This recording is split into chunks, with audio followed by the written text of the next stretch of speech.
Part 3. It's finally here. It has been over 6 years since we saw the unknown journey will continue. It's been over 2 years since history seemed to tragically repeat itself. The most tearful of goodbyes was bid. This trailer has broken through 4 walls and spoken to all of our hearts that we have arrived. Finally, the promise has been fulfilled. Final Fantasy VII Revelation, Journey's End. It's here. For about 10 minutes, we imagination adventurers were met with pure glory. The reveal trailer, and then the awesome gameplay trailer, gave us a taste of CD2's memorable adventure. And for the most part, that's what this pairing of trailers was. It's a commemoration for all of us of being on the home stretch. So much so that we could be forgiven for not seeing what else lies hidden underneath the obfuscation of innocence behind the veil of deadly familiarity. This video will be broken down into 3 layers. What is obvious, what is not immediately obvious, and what lies hidden, suggested. As example, Part 3's title, Revelation. The obvious. A revelation is the act of disclosing or making known previously hidden, secret, or unknown information. Extremely relevant to the journey we have all walked since 2020. The not so obvious. In theology, revelation or divine revelation refers to a deity or supernatural entity communicating hidden truths or knowledge to humanity. Considering Sephiroth's iconography, as well as how he acted in Chapter 14 of Rebirth, this is also very appropriate. And then what lies hidden between the notes, what is not being explicitly said.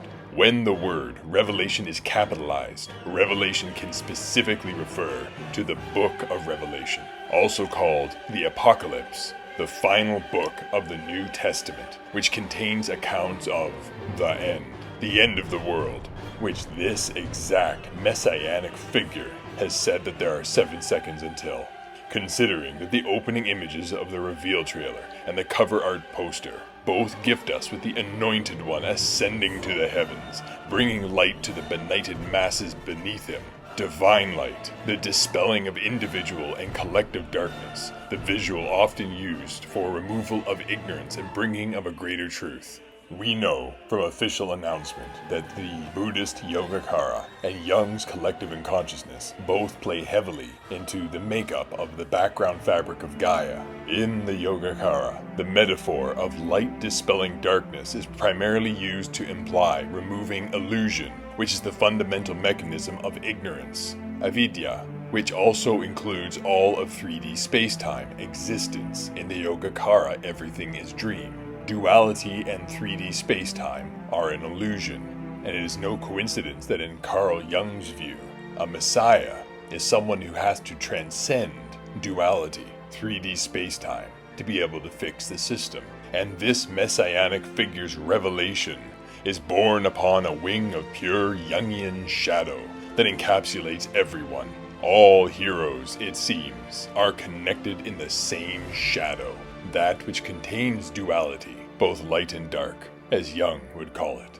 Revelation, the end of the illusion through 4 walls, the end of the world. By the pricking of my thumbs, something wicked this way comes. So let us begin with the obvious. Let us return to those 10 minutes of glorious experience. These sights familiar from 1997, giving us heart-warming hugs. CD2's evocative moments, Sephiroth's comatose cloud, Gaia's weapons arising from her grounds, including the dread ruby weapon. I still have not beat that thing. The northern crater with its sky that looks much like Aerith's flower resolution scene, where dream and reality blend. The beauteous and pupil-dilating high wind, Tifa leading the party, as Cloud is not in it. Parachuting, with both Tifa as lead, and also with Cloud. The sights and sounds of places from 97. Yuffie's homeland Wutai, including the dancing turtle. The rainforest archipelago of Mediel. The glory of colossal weapon fights. A new, menacing voice messing with Cloud's mind. Let us put your faith to the test, Cloud. However, Hamaguchi-san confirmed on Maximilian Dude's channel that this voice is Sephiroth's, as there's a new voice actor. Capping the reveal trailer is the soul-tugging return to the City of the Ancients, made even more eye-watering with the addition of Aerith's flowers, the symbol of reunion and a memory of what happened. At last, the promise is fulfilled. The journey ends here. And 2015's immortal voiceover, Kengen, the Japanese word for return to origin. The promise made is now nearly complete. Then our collective chests knew yet deeper throb. We actually had 2 trailers. The closing image of the reveal trailer opens the gameplay demonstration. We then enjoyed witnessing Vincent Valentine and his alter ego, the Gallian Beast, Sid Highwind and his lethal spear, the 2 of them teaming up to magnificent effect. We then saw the outskirts of Midgar and something that brought a tear to my eye. That is the Broken Highway, the Broken Highway from Remake's inimitable cover art. There upon that naked fastness, heroes stood, as the chains of destiny lie broken behind, and a new dawn arose before them. More shots of Wutai, fighting, combo attacks, Barrett expounding on his love for parachuting, a job system that allows our beloved heroes to take on different aspects. Of small but touching note is that the number of Gil available to this party is 2,000, just like Cloud's initial job contract in Remake. The dread Genova, headless, which is very strange, as well as unprecedented as well as I'm aware. And as the sights and sounds came and went, it seems that Revelation, despite its title's implication, has reattached those chains of fate and follows the train tracks set in 1997, and does so with a pleasant, angelic halo. At the end of 10 minutes of slackened jaws, the only significant divergence from what is known in CD2 is Sapphire Weapon eating a shot from the Sister Ray, as if it was nothing, and then unleashing atomic breath to obliterate much of Jungian. In Final Fantasy VII, the Sister Ray decapitates Sapphire Weapon, and Jungian has not been a scratch for proof of the battle, and that this very intense divergence is left out of both reveal and gameplay videos made officially available is itself curious. The partial destruction of Jungian, Heidegger possibly dying, and mighty Sapphire Weapon needing to be dealt with, now by heroes, I hope, demonstrates that the chains of fate remain irrevocably broken, and upon that thorough vanquishing of falsely innocent familiarity. End scene.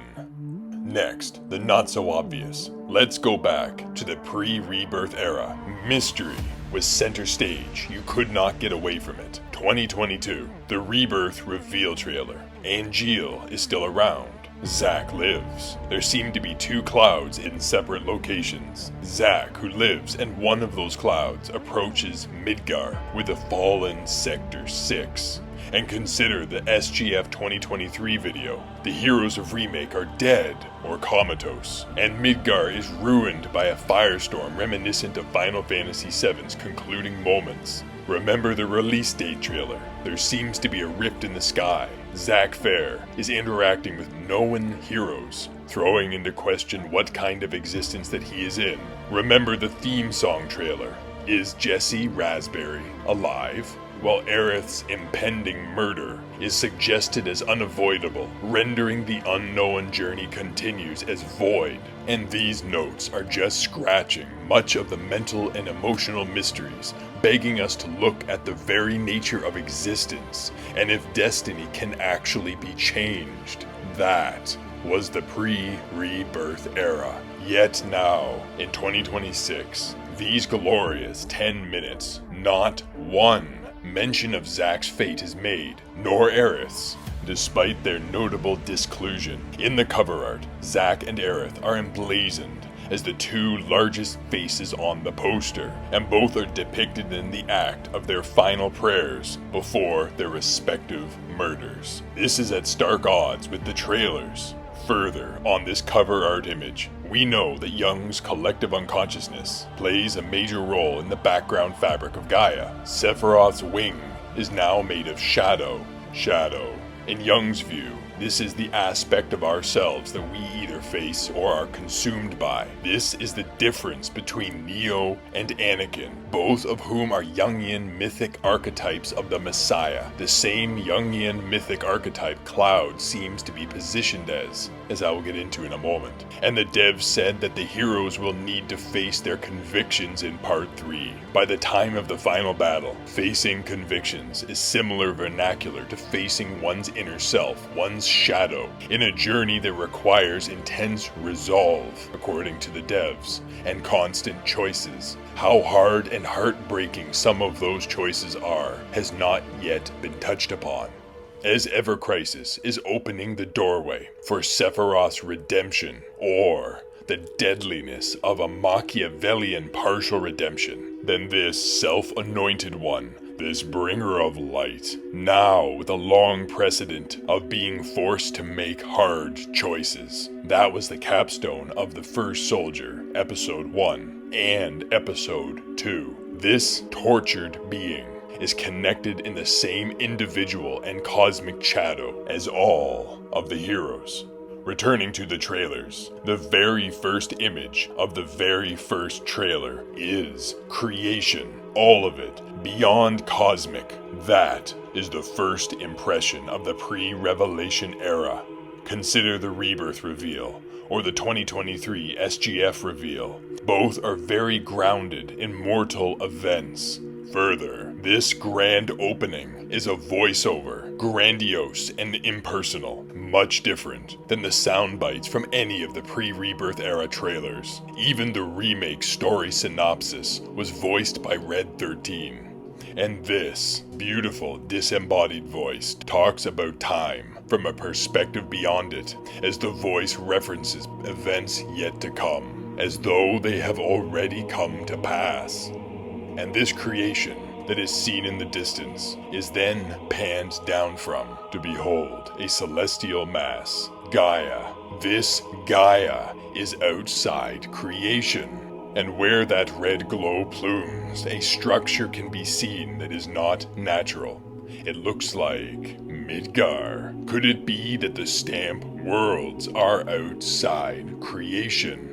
Consider that in the remake Ultimania, that colorful nebula is called the Universe of Death, and Ore, Sephiroth, at the edge of creation, indicated that to rejoin that Universe of Death would result in his end and that of Cloud. Everything is coming together. Some other details. This planetary guardian, perhaps ultimate weapon, perhaps a version of Bahamut. Either way, it has purple in its center, as purple is Sephiroth's color. And in Ever Crisis, there is now precedent for Sephiroth creating and controlling weapons. It is possible some weapons will not be Gaia's guardians, any more than Black Whispers are the planet's enforcers. Of the Black Whispers, that there are countless numbers of them at the northern crater is unsurprising. Yet, here at the City of the Ancients, white and black whispers both flit about in the background.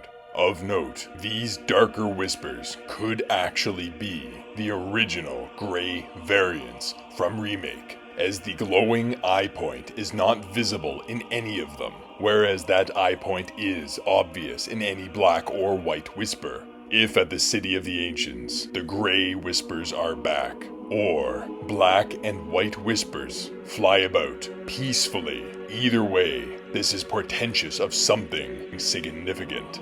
The image of Sephiroth with Cloud in the northern crater. It is markedly friendlier than the uniform aloof goading Mr. Strife has been subjected to throughout almost all of Remake and Rebirth, as well as the mind crush menacing the one-winged angel successfully broke Cloud with in 97's inimitable northern crater revelatory pulling back of the curtain.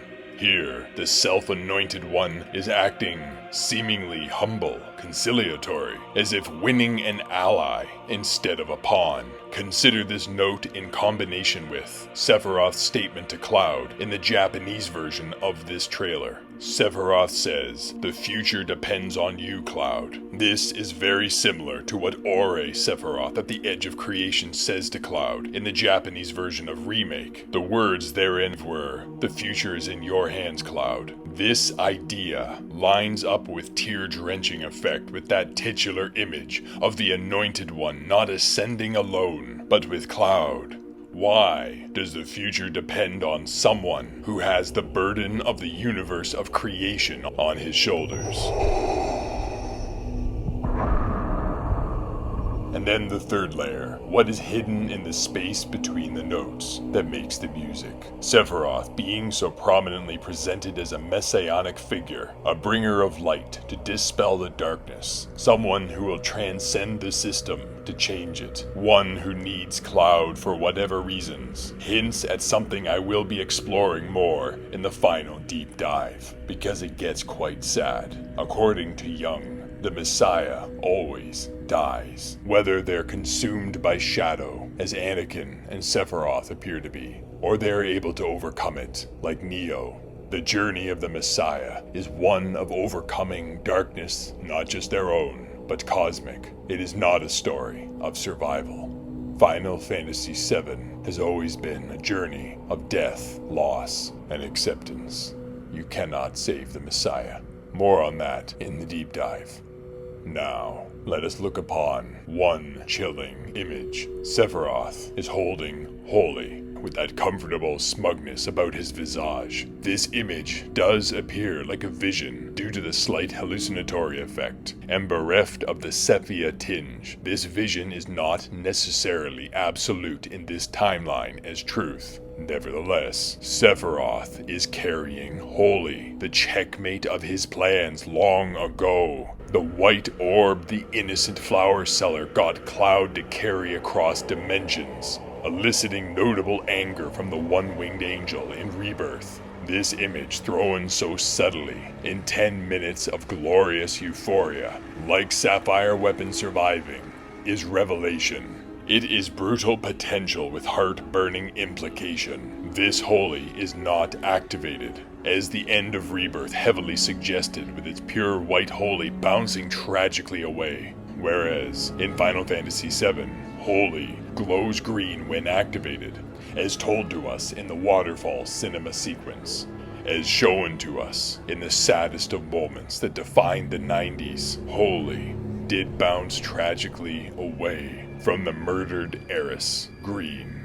And here, in pre-revelation, it is put before our eyes again. Holy was not activated in this world, and even if it could now be, the false god possesses it. The Anointed One has that which stopped Meteor in the original journey. The one-winged angel holds aloft Aerith's reason for choosing sacrifice. Whatever her fate was at the end of Rebirth, she intended to lay down her life for those that she loves. Holy was not activated, and the false god possesses it. Did Aerith offer herself in sacrifice in vain? Sacrifice, one of the themes of Final Fantasy VII. Sacrifice requires a payoff, otherwise it's just murder. The revelation of this trailer, hidden behind the illusion of familiarity, are the questions: is sacrifice still a theme? Rather, we know it is still a theme, but then, whom will fill the role of sacrifice? Perhaps Aerith will fix things, or perhaps the sacrifice will be someone else. The Messiah always dies. And the other question, how does anyone stop Meteor, stop the end from coming, if the false god has Holy? This ruinous tempter who seems he might even be offering the mighty materia to someone. In the Jungian perspective, the greatest temptation of a messiah is to offer said person total systemic power, to be able to alter the system for a perceived better from within it, to save those you love, to save everything. In Jung's view, This was the third and greatest temptation of Jesus. The future is in your hands, Cloud. Your cosmic opposite, the twice blatantly presented as the Anointed One, has ensured it. By the pricking of my thumbs, something wicked this way comes. Revelation. Imagination adventurers, I bid thee adieu.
Has been an awakening. Have you felt it? The dark side